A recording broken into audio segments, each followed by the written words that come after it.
Stéphanie Ndiomo, invitée sur Equinox Télévision la semaine dernière, est au centre d'une polémique. D'aucuns l'accusent d'avoir monté de toutes pièces cette histoire. Ensuite, elle a été arrêtée depuis plusieurs jours dans des circonstances floues et sa famille est loin de connaître les motifs d'une telle interpellation.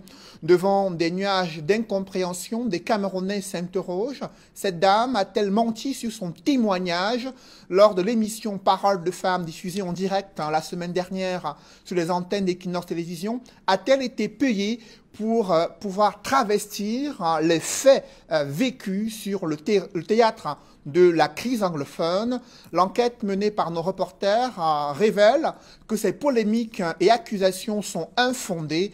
La famille de Stéphanie Ndiomo confirme qu'elle a bel et bien perdu ses enfants en fuyant le théâtre de la crise anglophone au début des premiers affrontements armés dans la région du sud-ouest.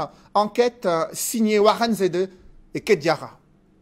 C'est dans ces conditions de promiscuité extrême que Victoire Stéphanie Ndiomo vit depuis bientôt 3 ans avec ses enfants. Dans un coin de la véranda, les affaires empilées pêle-mêle dans ce qui sert à la fois de débarras, de chambre et de dressing. Alors qu'une vendetta s'est levée sur la toile pour qualifier ces déclarations sur le plateau de l'émission Parole de femmes de mensongères, les enfants de Stéphanie témoignent. Maman a vécu en zone anglophone au quartier Fiango, elle avec des jumelles. Et elle a perdu ses jumelles dans la crise anglophone. Elle est revenue ici là chez le papa de ses enfants. Et puis maintenant, on a même fait plus de 3 mois sans se voir. On ne savait même pas qu'elle était déjà rentrée ici là.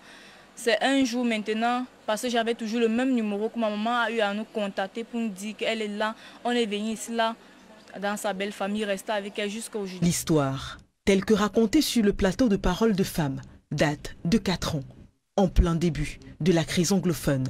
Si Victoire Stéphanie Ndiomo a pu sortir de la vivante, il faut dire qu'elle n'a pas pu emporter grand-chose avec elle, d'où la difficulté à retrouver des photos de ses enfants décédés et même des documents officiels. Parce que tout a été brûlé, perdu dans la crise, y compris même ma mère qui a eu son acte maintenant. Si on veut bien constater, son acte n'a plus d'écriture, ni de signature du maire et tout. C'est juste son nom qui est en haut et quelques images, quelques écrits qu'on voit. Le reste, on ne voit plus parce qu'il n'y a pas de soutien, il n'y a pas de signatures. Et c'est à cause de ça qu'elle n'a pas pu faire la carte d'identité depuis. À cette époque-là, après avoir parcouru de nombreux kilomètres dans la forêt, elle se retrouve finalement dans le Mongo avec ses compagnons d'infortune. De là, elle prend la direction de Bonasama, au quartier Bonabéry, où réside le père de ses jumeaux décédés, dans la forêt. Ce dernier vit chez son père à lui, et c'est lui qui accueille Stéphanie dans sa maison. Je sais qu'elle a fait la zone, puisqu'elle est parfaitement bilingue. Il y a environ 3 ans, 3 à 4 ans même, que je l'ai adoptée. Elle est là, elle venait maintenant, elle est là. Je sais que Victoire défend toujours la bonne cause. Vous comprenez, quel que soit ce qu'elle peut même dire, s'il faut seulement considérer ce qu'elle a dit.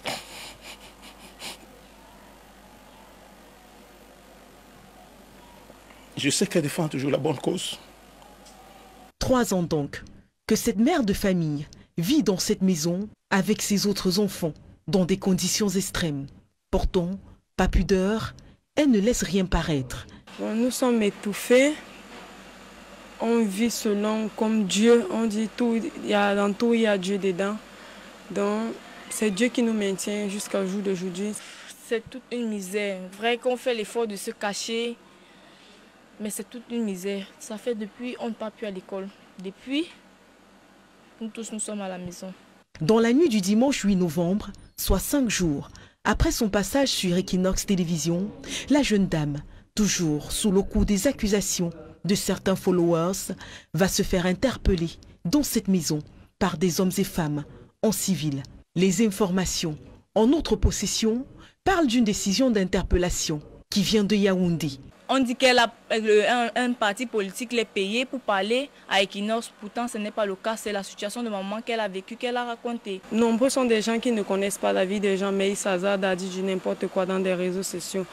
Vous avez beau fréquenter avec elle, beau la connaître, mais vous ne connaissez pas par quoi elle est passée ou par quoi elle continue à passer. Ma mère n'a rien fait. Elle n'a juste dit ce qu'elle a vécu. Et je crois au moins que s'exprimer ne veut pas dire qu'on est condamné. Ces enfants, 4 au total, abandonnés à leur propre sort, appellent à sa libération.